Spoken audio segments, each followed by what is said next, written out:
અમારા ઘરે નવા ભાડુઆત આવ્યા. મારા લગ્ન પછી મોહલ્લાની કેટલીક સ્ત્રીઓ મારી પાસે આવી અને કહેવા લાગી કે તારી નણંદ પર નજર રાખજે. મારા પતિએ તેના લગ્ન કરાવી દીધા હતા, પણ બીજા દિવસે તેના છૂટાછેડા થઈ ગયા. હવે મારા પતિએ એક ધાર્મિક માણસ સાથે તેના ફરી લગ્ન કરાવ્યા. થોડા દિવસો પછી આ જોઈને મારા હોશ ઉડી ગયા કે અમારા ઘરમાં મારા પિતા એક સરકારી કર્મચારી હતા. ફક્ત પગારથી ગુજારો શક્ય નહોતો. તેમણે સારા સમયમાં 5 માળાનું ઘર બનાવી લીધું હતું. આ ઘર તેમણે દાદાજી તરફથી વારસામાં મળેલી જમીન વેચીને બનાવ્યું હતું. આ મોટા ઘરની વચ્ચે દિવાલ ઊભી કરીને તેને 2 ભાગમાં વેચી દેવામાં આવ્યું હતું. એક ભાગમાં અમે રહેતા હતા અને બીજો ભાગ ભાડે આપી દેતા હતા, જેથી તેમને થોડા પૈસા મળી જાય. તે દિવસોમાં 4 મહિનાથી અમારું ઘર ભાડે આપવા માટે ખાલી હતું. ક્યારેક સારા ભાડુઆત મળવા એ કોઈ મોટી સિદ્ધિથી ઓછું નહોતું નથી. લોકો તો ઘણા આવ્યા, પણ પિતાજી કોઈ નાના પરિવારને ભાડુઆત તરીકે રાખવા માંગતા હતા. એક દિવસ હું અને મમ્મી શોપિંગ માટે બજાર ગયા. ત્યાં એક દુકાનમાં અમને એક 30 વર્ષની સભ્ય છોકરી મળી. તે પુરુષોના સૂટ ખરીદી રહી હતી અને થોડી મૂંઝવણમાં હતી. પછી મારી મમ્મી એને પાસે બેઠેલા જોઈને તેમની સલાહ લેવા માંગી કે પોતાના પતિ માટે કયો સૂટ ખરીદવું. તેણે 3-4 આછા રંગના પુરુષોના સૂટ પસંદ કર્યા હતા. દિવાળી નજીક હતી અને તે પોતાના પતિને દિવાળી પર ભેટ મોકલવા માંગતી હતી, જે અમેરિકામાં હતા. મમ્મીએ તેને રંગ પસંદ કરવામાં મદદ કરી અને તેણે 2 સૂટ ખરીદી લીધા. શોપિંગ કર્યા પછી અમે બજારમાં જ ખાવા પીવા માટે એક ફૂડ કોર્નર પર ગયા, તો યોગાનો યોગ એ જ છોકરી ત્યાં પણ જોવા મળી. તે અમને જોઈને સ્મિત આપ્યું અને પછી અમારી પાસેની ખુરશી પર બેસી ગઈ. તે ખૂબ જ હસમુખી હતી. મમ્મી સાથે તેની વાતો થવા લાગી. આ રીતે મિનિટોમાં પૂનમ સાથે અમારી ઓળખાણ થઈ ગઈ. વાતોમાં તેણે જણાવ્યું કે તેને ભાડે ઘર જોઈએ છે, કારણ કે જે ઘરમાં તે અત્યારે રહી છે તેના માલિક ઘર વેચવા માંગે છે અને તેમણે ઘર ખાલી કરવાની નોટિસ આપી દીધી છે. તે છોકરી જે પરણેલી હતી તે અમને ઘણી ગમી. મારી મમ્મીએ પૂછ્યું કે તમે કેટલા લોકો છો? તે કહેવા લાગી, બસ 2, એક હું અને બીજો મારો ભાઈ છે. પતિ પરદેશમાં છે એટલે ભાઈ સાથે રહે છે. મમ્મીએ કહ્યું, અમારું ઘર પણ આજકાલ ખાલી પડ્યું છે. અમારું સરનામું અને ફોન નંબર લઈ લો. કોઈ દિવસ આવીને ઘર જોઈ લો. જો પસંદ આવે તો લઈ લેજો. બીજા દિવસે સાંજે દરવાજે ટકોરા પડ્યા. મારા નાના ભાઈએ દરવાજો ખોલ્યો. સામે એ જ છોકરી પૂનમ ઊભી હતી. તેણે ભાઈને કહ્યું કે તમારી મમ્મી ક્યાં છે? તેમણે મળવું છે. ભાઈ તેને મમ્મીના રૂમમાં લઈ આવ્યો, એમ વિચારીને કે કોઈ ઓળખીતું જ હશે. તેણે ઘર જોયું અને થોડી વાતચીત પછી બધું નક્કી થઈ ગયું. 1 અઠવાડિયા પછી પૂનમ અમારી ભાડુઆત બનીને આવી ગઈ. તે સાફ સુથરી અને સુંદર સ્ત્રી હતી. તે જેમ પોતાને સજાવીને રાખતી હતી, ઘરને પણ તે જ રીતે સરસ રીતે સંઘાડીને રાખ્યું હતું. હું પણ ક્યારેક તેને મળવા જતી હતી, કારણ કે તેનો સ્વભાવ ખૂબ જ સારો હતો. તો મહેમાનોનો આદર સત્કાર કરનારી અને સારા ચરિત્રવાળી મહિલા હતી. ખરેખર લાગતું હતું કે કોઈ ઉમદા પરિવાર સાથે સંબંધ ધરાવે છે. તેનું વર્તન ખૂબ મિલનસાર અને અપનાપણું ભરેલું હતું. તેથી અમે બંને બહેનો તેને મળવા લગભગ રોજ જવા લાગી. તે પણ ખુશ થઈ જતી હતી, કારણ કે ઘરમાં એકલી હતી. તે એટલી સ્વાદિષ્ટ ચા પીવડાવતી હતી કે પીને ખૂબ જ સારું લાગતું હતું. અમને એ વિચારીને ખૂબ સંતોષ હતો કે અમને એક સારી ભાડુઆત મળી છે, કારણ કે સામાન્ય રીતે આવા ભાડુઆત ઓછા જ મળે છે, જે દિલથી ખુશ કરી દે. જો કે મોટા પરિવારના કારણે બીજી કેટલીક મુશ્કેલીઓ પણ હોય છે. એક દિવસ અમે બંને બહેનો તેના ઘરે ગઈ તો તે ઉદાસ જોવા મળી. પૂછ્યું કે શું વાત છે દીદી, ખૂબ પરેશાન દેખાઈ રહ્યા છો? તે કહેવા લાગી, પતિને અમેરિકા ગયા 2 વર્ષ થઈ ગયા છે. તેમણે વચન આપ્યું હતું કે જલ્દી બોલાવી લેશે, પણ અત્યાર સુધી એવા કોઈ સંકેત દેખાઈ રહ્યા નથી. મેં તેને આશ્વાસન આપ્યું કે વિદેશ જવાના ઘણા ઝમેલા હોય છે, સમય લાગી જાય છે, તમે પરેશાન ન થાઓ. અમે બેઠા જ હતા કે તેનો ભાઈ આવી ગયો. તેની હાલત કંઈ ઠીક લાગતી નહોતી. તેના કદમ લથડતા હતા. ત્યારે જ અમે જવા માટે ઊભા થયા. તે કહેવા લાગી, બેસો, અત્યારે તો આવ્યા છો અને આટલી જલ્દી નીકળી ગયા. મેં આજે તેના ભાઈને પહેલી વાર જોયો હતો. મારા મનમાં હતું કે તે પણ કોઈ સુંદર યુવાન હશે જેવી તે પોતે હતી, પણ તે તો ખૂબ જ નબળો હતો. તેના ઉતરી ગયેલા ચહેરાથી પરથી લાગતું હતું કે તે બીમાર છે. તે ભાઈને પકડીને એક રૂમમાં લઈ ગઈ અને દરવાજો બંધ કરી દીધો. મેં પૂછ્યું, શું તમારા ભાઈની તબિયત ઠીક નથી? તે કહેવા લાગી, હા, થોડા દિવસોથી ઠીક નથી. તમે લોકો બેસો, તે સૂઈ ગયું છે, હવે સવારે જ જાગશે.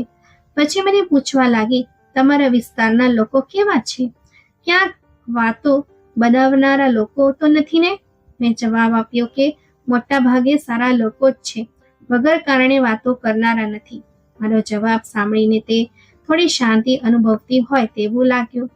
હું આ વાત સમજી ન શકી કે તેણે આવું કેમ પૂછ્યું હતું. મેં કહ્યું કે વિસ્તારવાળા સારા છે, કદાચ તમે કોઈને જાણતા નથી એટલે હેરાન લાગી રહ્યા છો.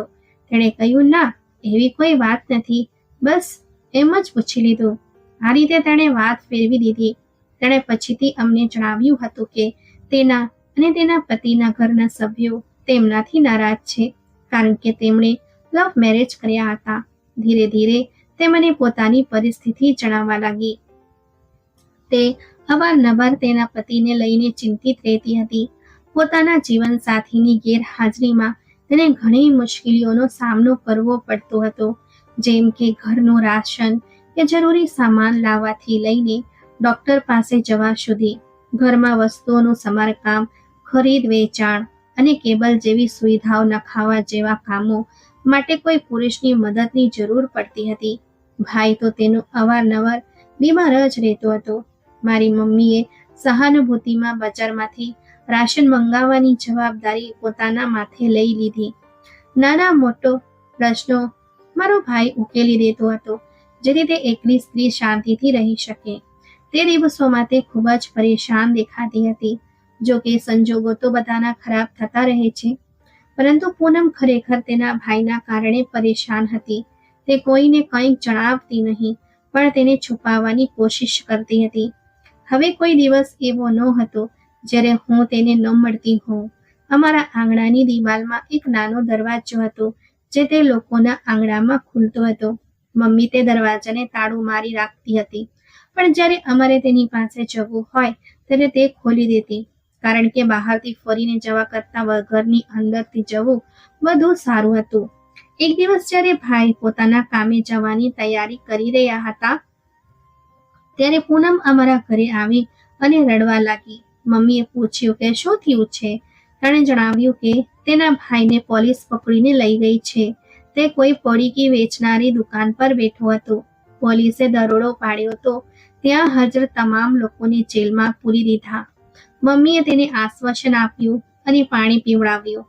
થોડી વાર પછી તે ભાઈને કહેવા લાગી, બ્રિજેશ બેટા, પોલીસ સ્ટેશનને જઈને આના ભાઈ વિશે તપાસ કર. થાણેદાર તારા પરિચિત છે. જો થઈ શકે તો પૂનમના ભાઈને છોડાવી લાવ. થાણેદાર ખરેખર મારા ભાઈના એક મિત્રના પિતા હતા. ભાઈ પોતાની ઓફિસે જવાને બદલે પોલીસ સ્ટેશને ગયા. થોડી દોડધામ અને લેવડ દેવડ કરીને તે તેના ભાઈ કપિલને છોડાવી લાવ્યા. કપિલે નશો કરી રાખ્યો હતો, પરંતુ ભાઈએ તે સમયે આ વિશે કોઈ વાત ન કરી, કારણ કે પૂનમ અમારા ઘરે હતી અને તે નહોતા ઈચ્છતા કે તેની બહેનનું દિલ દુભાય. જોકે ભાઈએ પછીથી અમને બધાને જણાવી દીધું. પોતાના ભાઈની મુક્તિ પર તે ખૂબ ખુશ થઈ અને બીજે દિવસે અમારા ઘરે ખીરનો ડબ્બો ભરીને લઈ આવી. તેણે ખાસ કરીને મારા ભાઈનો આભાર માન્યો.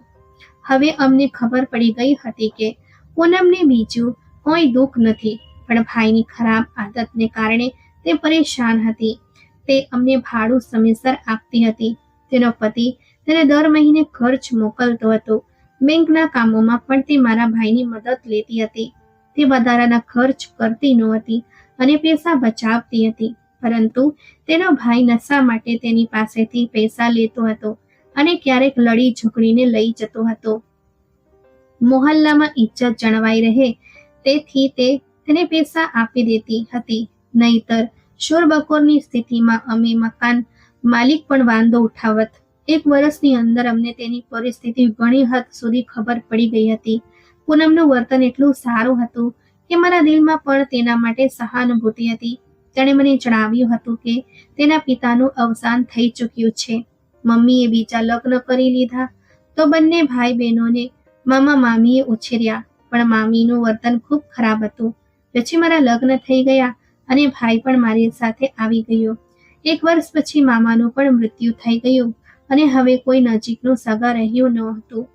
એક દિવસ તેણે મને વધુ વિગતવાર જણાવ્યું. જ્યારે હું કોલેજ જતી હતી ત્યારે મારી ઓળખાણ અભિષેક નામના એક છોકરા સાથે થઈ હતી. તેની ફોટોગ્રાફીની દુકાન હતી. 1 વર્ષ સુધી અમે મળતા રહ્યા, કારણ કે તેની દુકાન કોલેજના રસ્તામાં હતી. 12મું પૂરું કરતાં જ મામાએ જબરદસ્તી મારા લગ્ન કરાવી દીધા. પતિ સારો હતો, મને ચાહતો પણ હતો. મેં અભિષેકને ભૂલીને નવી જિંદગી સાથે સમજૂતી કરી લીધી. પરંતુ કોલેજના દિવસોમાં જ્યારે હું અભિષેકને મળવા તેની દુકાને જતી હતી ત્યારે એકવાર તેણે મને કહ્યું હતું કે થોડા ફોટા સાથે પડાવી લઈએ. જો છૂટા પડી ગયા તો આને જોઈ લઈશું. તેની વાતોમાં આવીને મેં ફોટા પડાવી લીધા. મેં તેની પાસેથી વચન લીધું હતું કે જો મારા લગ્ન ક્યાંક બીજે થશે તો તે આ ફોટાના ટુકડા કરી નાખશે. પણ તે હલકો માણસ નીકળ્યો. તેણે વચન પૂરું ન કર્યું અને મારા લગ્ન પછી તે ફોટા મારા પતિને મોકલી દીધા. ફોટામાં અમે બંને સાથે હતા. મારા પતિને ખૂબ ગુસ્સો આવ્યો અને તેમણે મારી પૂછપરછ કરી. મારો ચહેરો ઉતરી ગયો હતો ત્યારે તેમણે મામાને બોલાવ્યા અને મને તેમની સાથે મોકલી દીધી.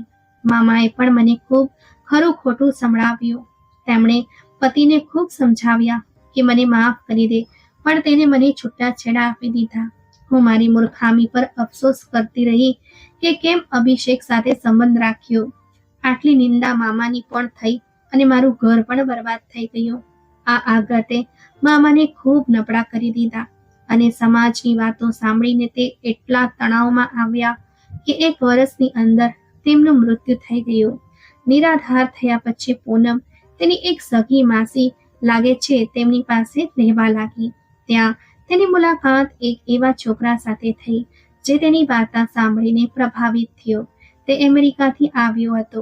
તેણે પૂનમનો સહારો બનવા માટે તેની સાથે લગ્ન કર્યા અને લગ્ન પછી થોડો સમય વિતાવીને પાછો ગયો. તેણે વચન આપ્યું કે કાગળની કાર્યવાહી પૂરી થતાં જ તેને બોલાવી લેશે. લગ્નના બીજા વર્ષે માર્ચમાં તેનો પતિ આવ્યો. તેણે મારા પિતા અને ભાઈ સાથે પણ મુલાકાત કરી. તે એક સારો માણસ લાગતો હતો. પૂનમ પણ પોતાના પતિના વખાણ જ કરતી રહેતી હતી. પતિ 2 મહિના રહીને પાછો અમેરિકા ચાલ્યો ગયો. 1 વર્ષ વધુ સારી રીતે વીતી ગયો.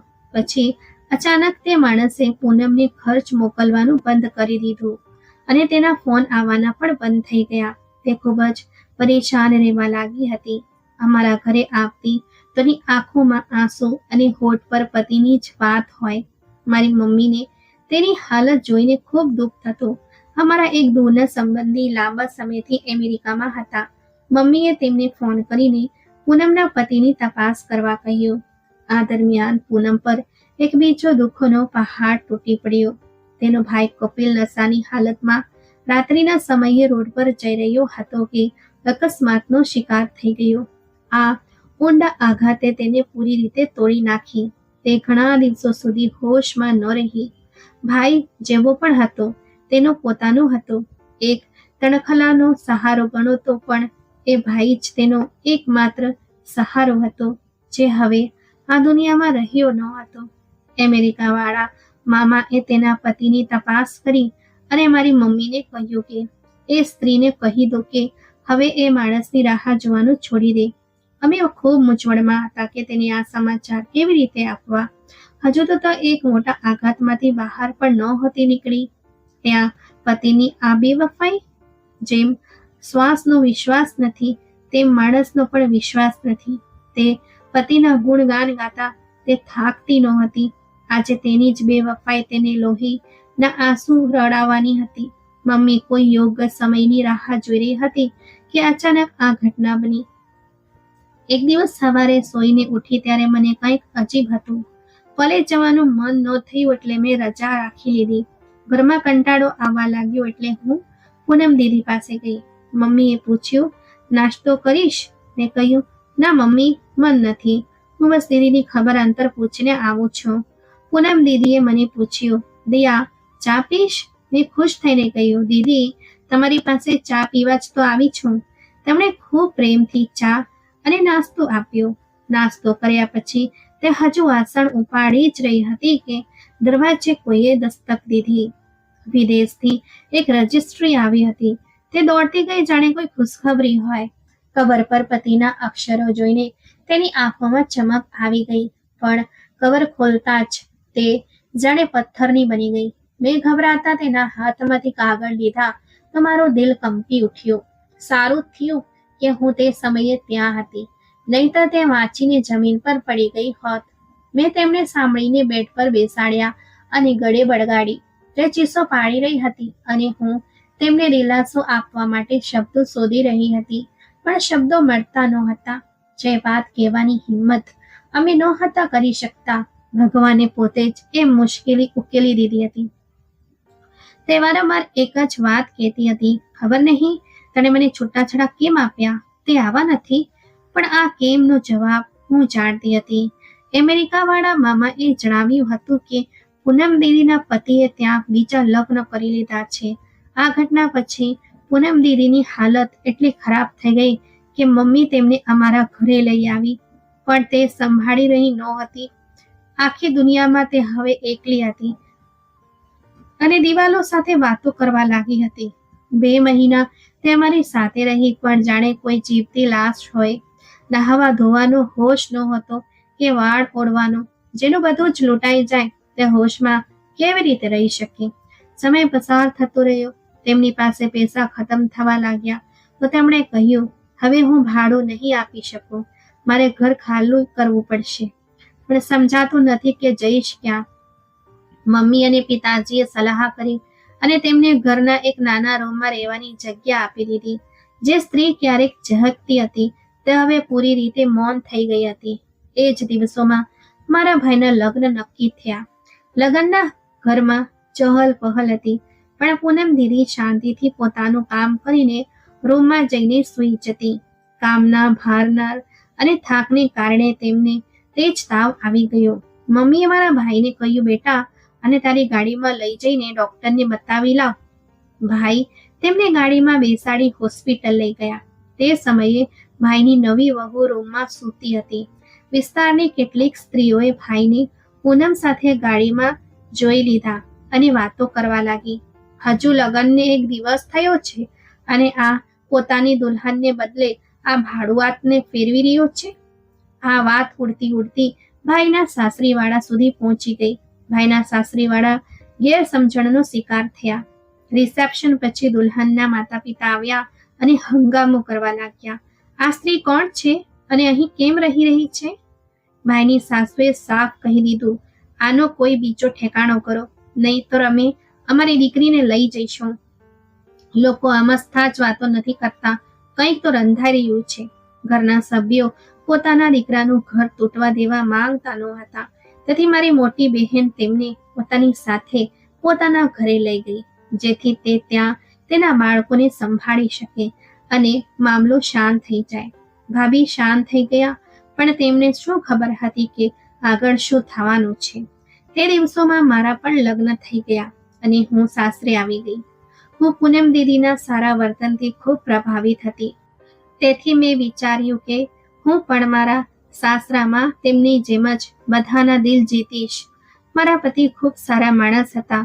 તેમને એક નાનો ભાઈ વિપુલ અને એક નાની બહેન રિધિમા હતી. સાસુના મૃત્યુ પછી મેં રિધિમાની સંભાળ મારી નાની બહેનની જેમ કરી. જે ઘરમાં અમે રહેતા હતા, મારા પતિએ તે પોતાની મહેનતની કમાણીથી બનાવ્યું હતું. જોકે તે 3 રૂમ અને આંગણાવાળું નાનું ઘર હતું, પણ અમે શાંતિથી રહેતા હતા. મારા પતિ પંકજ તેમના પિતા સાથે કરિયાણાની દુકાન ચલાવતા હતા અને વિપુલ તે દિવસોમાં કોલેજમાં ભણતો હતો. વિપુલ ખૂબ જ ગુસ્સાવાળા સ્વભાવનો હતો. એક દિવસ કોલેજમાં તેનો ઝઘડો થયો. વાત હાથાપાઈ સુધી પહોંચી અને તેણે ભણવાનું છોડી દીધું. નણંદ નિધિમાને પણ ભણવામાં કોઈ રસ નહોતો, તેથી મેટ્રિક પછી તે પણ ઘરે બેસી ગઈ. સાસુના મૃત્યુ પછી મોટી વહુ હોવાના નાતે દિયર અને નણંદની જવાબદારી મારા પર આવી ગઈ. મેં મારી ફરજ પૂરી ઈમાનદારીથી નિભાવી. પંકજ ઈચ્છતા હતા કે તેમના ભાઈ બહેન ભણી ગણીને પોતાનું ભવિષ્ય બનાવે, પણ તે બંનેમાં એવા કોઈ લક્ષણો જ નહોતા. વિપુલ આખો દિવસ આવારા ગર્દી કરતો, તો મેં રિધિમા પર ધ્યાન આપવાનું શરૂ કર્યું. સ્કૂલ છોડીએ હજુ વરસ જ થયું હતું કે રિધિમાની ગતિવિધિઓ વિસ્તારમાં વધી ગઈ. એક દિવસ વિસ્તારની કેટલીક સ્ત્રીઓ મારી પાસે આવી અને ચેતવણી આપી, તમારી નણંદ પર નજર રાખો, તેને લગામ આપો, તે રખડું છોકરાઓ સાથે ફરે છે. જો તે કોઈની જાળમાં ફસાઈ ગઈ ને તો તમારા પતિની ઇજ્જત ધૂળમાં મળી જશે. હું ખૂબ પરેશાન થઈ ગઈ. મેં તેને સમજાવવાની કોશિશ કરી અને તેની સહેલીઓના ઘરે જવા પર પ્રતિબંધ લગાવી, તો તે મારી સાથે જ બદતમીઝી કરવા લાગી. એક દિવસ તે સવારની નીકળેલી બપોરે પાછી ફરી. એ જ સમયે વિપુલ પણ આવી ગયો. તેણે પૂછ્યું, ભાભી, રિધિમા ક્યાં છે? મેં કહી દીધું કે સહેલીનો ઘરે ગઈ છે. વિપુલે ગુસ્સામાં કહ્યું, હવે પછીથી ધ્યાન રાખજો કે તે કહ્યા વગર ક્યાં ન જાય. તમે ઘરના મોટા છો, તેને આટલી આઝાદી કેમ આપી રાખી છે?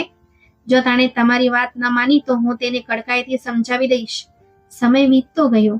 નણંદ ખૂબ જ જિદ્દી અને ખરાબ બોલનારી હતી અને દિયરનો સ્વભાવ ગુસ્સાવાળો હતો. હું આ બંનેની વચ્ચે ઘંટીના બે પોળ વચ્ચે પીસાતી હતી. મારે પોતાના પણ 2 બાળકો હતા, તેમની સંભાળ રાખવી પણ જરૂરી હતી.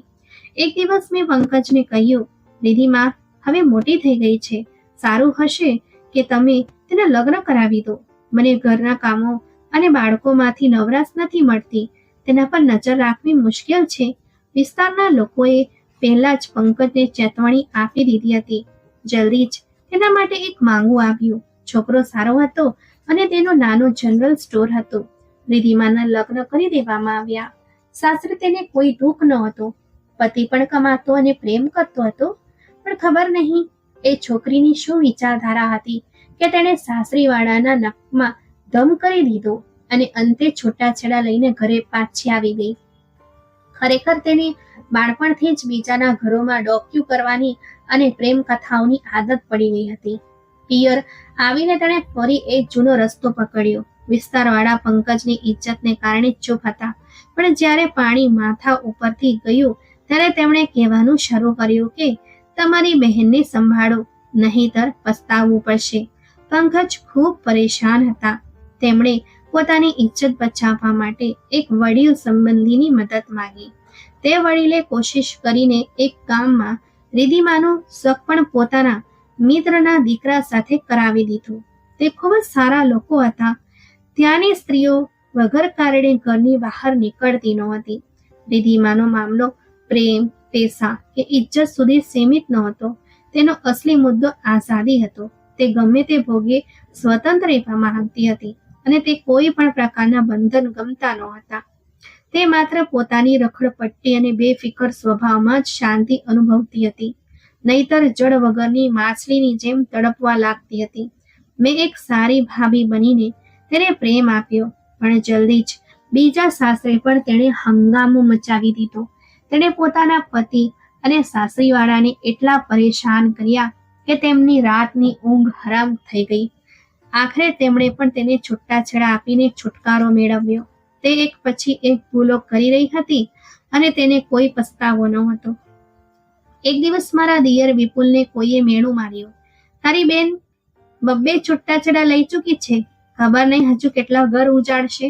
વિપુલને ગુસ્સો આવી ગયો અને તેણે મેણું મારનારને ખરું ખોટું સંભળાવ્યું, જેના જવાબમાં તે લોકોએ વિપુલને બરાબરનો ફટકાર્યો. જ્યારે તે ઘરે આવ્યો ત્યારે તેના કપડાં ફાટેલા હતા અને ચહેરા પર ઈજાના નિશાન હતા. મેં ગભરાઈને પૂછ્યું, વિપુલ, આ શું થયું? તે કહેવા લાગ્યો કે બહાર કોઈએ મને બહેનનું મેણું માર્યું હતું, જેના કારણે લડાઈ થઈ ગઈ. આ સાંભળીને રિદ્ધિમાં અંદરથી હરકાતી બહાર આવી અને બોલી, તું કેટલો ડરપોક છે જે માર ખાઈને આવી ગયો. અપશબ્દો બોલનારાને તે પાઠ કેમ ન ભણાવ્યો? રિદ્ધિમાના આ રીતે ઉશ્કેરવા પર વિપુલે સામે રાખેલી છરી ઉઠાવી લીધી અને ઝડપથી ભાગતો બહાર નીકળી ગયો. તે છોકરાઓ ઘરની સામેના મેદાનમાં જ ઊભા હતા. તેણે જઈને અપશબ્દો બોલનારાને બરાબરનો પાઠ ભણાવ્યો, જેના કારણે તે ઘાયલ થઈને નીચે પડી ગયો. લોકો ઘાયલને હોસ્પિટલ લઈ ગયા અને વિપુલ સામે રિપોર્ટ દાખલ થયો. તે હાંફતો ઘરે આવ્યો. રીતિમાં કહેવા લાગી, વિપુલભાઈ, હવે તારી સામે પોલીસ કેસ થયો છે. સારું રહેશે કે તું થોડા દિવસ ક્યાંક જઈને છુપાઈ જા. વિપુલે જલ્દીથી કપડાં બદલ્યા, 2 જોડી બેગમાં નાખી અને ઘરના પાછળના દરવાજેથી નીકળી ગયો. હવે તે પોલીસની નજરમાં ગુનેગાર હતો. લોકોએ જુબાની આપી કે પંકજ સારો માણસ છે, આખો દિવસ પોતાની દુકાને રહે છે અને ઝઘડા વખતે પણ દુકાને જ હતો. તેનો કોઈ વાંક નથી. વિસ્તારવાળાઓની મહેરબાનીથી પોલીસ મારા પતિની ફક્ત પૂછપરછ કરીને જતી રહી. વિપુલનો એક મિત્ર પોલીસમાં હતો. તે તેની પાસે જતો રહ્યો. તે મિત્રએ સલાહ આપી કે તું મારી સાથે બીજા શહેરમાં ચાલ. ત્યાં તને એક સંબંધી પાસે થોડા દિવસ છુપાઈ દઈશું. ત્યાં સુધીમાં તારો ભાઈ મામલો થાળે પાડી દેશે. આ રીતે તે મિત્ર સાથે દૂર કોઈ જગ્યાએ જતો રહ્યો. જ્યારે પોલીસ વિપુલને પકડવામાં નિષ્ફળ રહી ત્યારે તેને ફરાર જાહેર કરી દેવામાં આવ્યો. બીજી તરફ પંકજ ખૂબ પરેશાન હતા. મેં તેને સમજાવ્યા કે તમે રિદ્ધિમાં પર નજર રાખો, કારણ કે તમે આખો દિવસ દુકાને હો છો. હું નથી ઈચ્છતી કે કોઈ તમને ખોટા ફસાવી દે. મારી વાત સાંભળીને મારા પતિ સતર્ક થઈ ગયા. તેમણે રિદ્ધિમાને કહ્યું, એ જાણી લે કે જો વિપુલ અહીં નથી તો હું તારી ગતિવિધિઓ પર નજર રાખીશ. આ એક સભ્ય અને સુશીલ લોકોનો મહોલ્લો છે અને આપણે અહીં જ રહેવાનું છે. જો હવે મેં તારા વિશે કોઈ ખોટી વાત સાંભળી તો તારી સાથે સારું નહીં થાય. પંકજની કડકાઈ પર રિદ્ધિમાં ઉલટાની મારી સાથે ઝઘડવા લાગી અને બાળકો સાથે મારપીટ કરવા લાગી. તેણે ઘરની શાંતિ ખતમ કરી દીધી. તે મને સામી જવાબ આપતી અને કહેતી, તે ભાઈના કાનમાં જે ઝેર ઘોળ્યું છે તેનો પાઠ હું તને ભણાવીને જ રહીશ. રિદ્ધિમાએ મારું જીવવું મુશ્કેલ કરી દીધું. ત્યારે મને પસ્તાવો થવા લાગ્યો કે મેં પતિને કેમ ચેતાવ્યા. તેને તેના હાલ પર છોડી દેવી જોઈતી હતી. તે પોતે જ પોતાના અંજામ સુધી પહોંચી જાત. એક દિવસ કોઈ માણસ વિપુલનો પત્ર લાવ્યો. તેમાં લખ્યું હતું, રિદ્ધિમા, મને આવીને મળ અને થોડા પૈસા પણ લાવજે. હું ખૂબ ઉદાસ છું અને પૈસાની તંગી છે. તે માણસ પત્ર પંકજ પાસે લાવ્યો હતો. મારા પતિએ સરનામું પૂછ્યું અને પોતાની બચતના થોડા પૈસા રિદ્ધિમાને આપીને કહ્યું, તું જઈને વિપુલને મળી આવ અને તેને આશ્વાસન આપજે. હું દુકાન બંધ કરીને જઈ શકું તેમ નથી અને બાળકોને પણ એકલા મૂકી શકાય તેમ નથી. રિદ્ધિમા પૈસા લઈને તે વ્યક્તિ સાથે વિપુલને મળવા ગઈ. પછી તે વિપુલે પંકજના નામે ચિઠ્ઠી લખી કે રિદ્ધિમાને મળીને તેને શાંતિ અને હિંમત મળી છે અને પૈસા પણ મળી ગયા છે, પરંતુ હવે તે છુપાઈને રહેવાથી કંટાળી ગયો હતો. હવે રિદ્ધિમાને ઘરની બહાર નીકળવાનું બહાનું મળી ગયું. તે દર મહિને વિપુલને મળવા જવા લાગી અને આ બહાને તેને બેફિકર હરવા ફરવાની પૂરી આઝાદી મળી ગઈ. તે અમને કહેતી કે ભાઈ ક્યાંક નજીકમાં જ છુપાયો છે અને ખોટા કામોમાં સામેલ થઈ ગયો છે. જો આપણે તેની મદદ કરીશું તો કદાચ તે આ દલદલમાંથી બચી જાય. પંકજ દર મહિને મોટી રકમની વ્યવસ્થા કરતા. બીજી તરફ રિદ્ધિમા તેના નાના ભાઈને ઉશ્કેરતી રહેતી કે મોટો ભાઈ મકાન અને દુકાન પર કબજો જમાવીને બેઠો છે અને આપણને વારસામાંથી બહાર કરવા માંગે છે. તે એમ પણ કહેતી કે ભાઈ અને ભાભી અંદરો અંદર સલાહ કરી રહ્યા છે કે જેવો વિપુલ હાથ લાગે કે તરત જ તેને પોલીસને હવાલે કરી દેવો. તેણે એવું જૂઠું પણ બોલ્યું કે જે છોકરાને તેણે ઘાયલ કર્યો હતો તેનું મૃત્યુ થઈ ગયું છે. તેવી વાતો કરતી કે વિપુલને લોહી ઉકળી ઉઠતું. હું રિદ્ધિમાના ઈરાદા સમજી ગઈ હતી અને ડરતી રહેતી હતી. મેં પતિને કહ્યું કે બહેન પર વધુ પ્રતિબંધો ન લગાવો, તેને તેના હાલ પર છોડી દો. પણ રિદ્ધિમા વિપુલને ભડકાવતી રહી. વિપુલને લાગ્યું કે ફક્ત તેની બહેન જ તેની ચિંતા કરે છે. અંતે બહેનના ઉશ્કેરવા પર તેણે રિદ્ધિમાના હાથે ચિઠ્ઠી મોકલી કે પૈસા તૈયાર રાખજો, હું એક દિવસ છુપાઈને આવીશ અને મારો હિસ્સો લઈ જઈશ. એક રાત્રે તે અંધારામાં આવ્યો અને અમારો દરવાજો ખખડાવ્યો. પંકજે વિચાર્યો કોઈ મિત્ર હશે અને દરવાજો ખોલી દીધો. ઘરમાં ઘૂસતા જ વિપુલે કહ્યું, મારા હિસ્સાના પૈસા આપો, મારે જલ્દી પાછા જવું છે. પંકજ હેરાન હતા કે તે કયા પૈસા માંગી રહ્યો છે. તેમણે કહ્યું, મારી પાસે કોઈ પૈસા નથી. પણ નાનો ભાઈ ગુસ્સામાં હતો. મારા પતિએ કહ્યું, બતાવો ક્યાંથી લાવું? દુકાન વેચવાનું તો મેં ક્યારે વિચાર્યું પણ નથી. મને સમય આપ, હું ઉધાર લઈને વ્યવસ્થા કરી દઈશ. વિપુલે મર્યાદા છોડીને સાફ શબ્દોમાં કહ્યું કે ઘર વેચીને બધાને તેમનો હિસ્સો આપવામાં આવે, કારણ કે બહેનને પણ પોતાનો હિસ્સો જોઈએ છે. પંકજે જવાબ આપ્યો કે તેના બાળકો છે અને તે તેમને બેઘર કરી શકે નહીં. આ સાંભળી વિપુલે કહ્યું, તો પછી સમજ કે તારા મૃત્યુનો સમય આવી ગયો છે. એમ કહી તેણે પિસ્તલ કાઢી અને ગોળી ચલાવી દીધી. ગોળીનો અવાજ સાંભળી પાડોશીઓ આવી ગયા અને પોલીસને ફોન કરી દીધો. ભાગતી વખતે પોલીસ સાથેની અથડામણમાં વિપુલ માર્યો ગયો. હું વિધવા થઈ ગઈ અને મારા બાળકો અનાથ. રિધિમાનું તો કામ થઈ ગયું. તે હવે આઝાદ હતી. બંને ભાઈઓને રસ્તામાંથી હટાવીને તે જેવી જિંદગી ઈચ્છતી હતી તેવી જીવવા લાગી. તેણે પોતાનો હિસ્સો માંગ્યો. ઘર અને દુકાનનો અડધો હિસ્સો લઈને તે પોતાના બોયફ્રેન્ડ સાથે જતી રહી. હું પાછી મારી મમ્મીના ઘરે આવી ગઈ, જ્યાં મારી ભાભી પૂનમ હતી. તેણે મને નણંદ નહીં પણ બહેનની જેમ પ્રેમ આપ્યો. હકીકતમાં મારા ભાઈની પહેલી પત્નીનું બાળકને જન્મ આપતી વખતે મૃત્યુ થઈ હતું, પરંતુ બાળક સુરક્ષિત બચી ગયું હતું. મમ્મી માટે એકલા હાથે બાળકને સંભાળવું મુશ્કેલ હતું, તો મારી મોટી બહેન પૂનમની સાથે ઘરે આવી. પૂનમે આવતાની સાથે જ બાળકને સંભાળી લીધું. પછીથી મમ્મીએ ભાઈ અને પૂનમના લગ્ન કરાવી દીધા. લોકો વાતો કરતા હતા કે પત્નીના મરતા જ બીજી લઈ આવ્યા, પણ અમારી અંતરાત્મા સાફ હતી. આ બધું ભગવાનની મરજી હતી. આજે 22 વર્ષ થઈ ગયા છે. પૂનમ અમારી વહાલી ભાભી છે અને અમને તેમનાથી કોઈ ફરિયાદ નથી. આ નસીબ જ હતું જે તેને અમારા ઘરે લઈ આવ્યું. તો મિત્રો, આ વાર્તા આપણને શીખવે છે કે ચરિત્ર અને સંસ્કાર જ વ્યક્તિના સાચા નસીબનું નિર્માણ કરે છે. પૂનમનું પાત્ર એ સિદ્ધ કરે છે કે જો મનુષ્યનો સ્વભાવ મિલનસાર અને પવિત્ર હોય તો ગમે તેવા કપરા સંજોગો કે દુઃખ છતાં પણ તેને કોઈના હૃદયમાં સ્થાન અને સુખી જીવનનું નવું દ્વાર ચોક્કસ મળે છે. બીજી તરફ રિધિમા અને વિપુલનું પાત્ર દર્શાવે છે કે અનિયંત્રિત આઝાદી, ક્રોધ અને સ્વાર્થ અંતે વિનાશ જ લાવે છે.